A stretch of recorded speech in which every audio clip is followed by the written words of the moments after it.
শায়েস্তা করতে হয়, এটা ছাত্র সমাজকে আমরা বোঝানোর মধ্য দিয়ে আরেকটি 5 আগস্ট ঘটানোর জন্য আমরা কিন্তু সেই কৌশল জানি।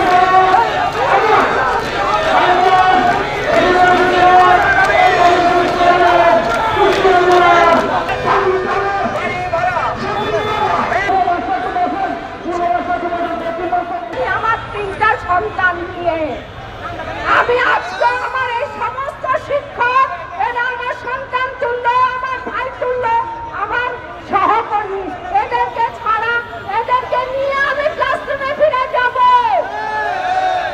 আমার খাওয়ার নিশ্চয়তা, আমার চিকিৎসার নিশ্চয়তা, আমার বাড়ি ভাড়ার নিশ্চয়তা দিয়ে আমাদেরকে বিদায় করে দিন আপনাকে, এবং আমাদেরকে সন্তুষ্ট করে আমাদের ক্লাসরুমে আমাদেরকে ফিরে যাওয়ার সুযোগ করে দিন। নাহলে আমরা এখান থেকে যাব না, যাব না, যাব না।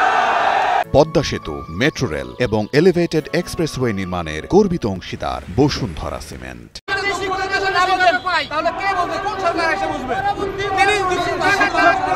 বাড়ি ভাড়ার ব্যবস্থা করে দিন, আমাদেরকে বাসা বাড়ি করে দিবেন। আমরা এর ফলে হয়তো আমরা কর্মসূচি প্রত্যাহার করতে পারি, হয়তো বাড়ি করে দিবেন, নয়তোবা 20% বৃদ্ধি করবেন, আর নতুবা কি করে আপনাদেরকে শায়েস্তা করতে হয়, এটা ছাত্র সমাজকে আমরা বোঝানোর মধ্য দিয়ে আরেকটি 5 আগস্ট ঘটানোর জন্য আমরা কিন্তু সেই কৌশল জানি। সুতরাং শিক্ষা মন্ত্রণালয়ে যারা আছেন, 5 আগস্টে সুন্দর ভাষায় কথা বলে বক্তব্য দিয়েছেন, মনে করেছেন শিক্ষকেরা 500 টাকা পেয়ে খুশি হয়ে বাড়িতে ফিরে যাবে। অসম্ভব।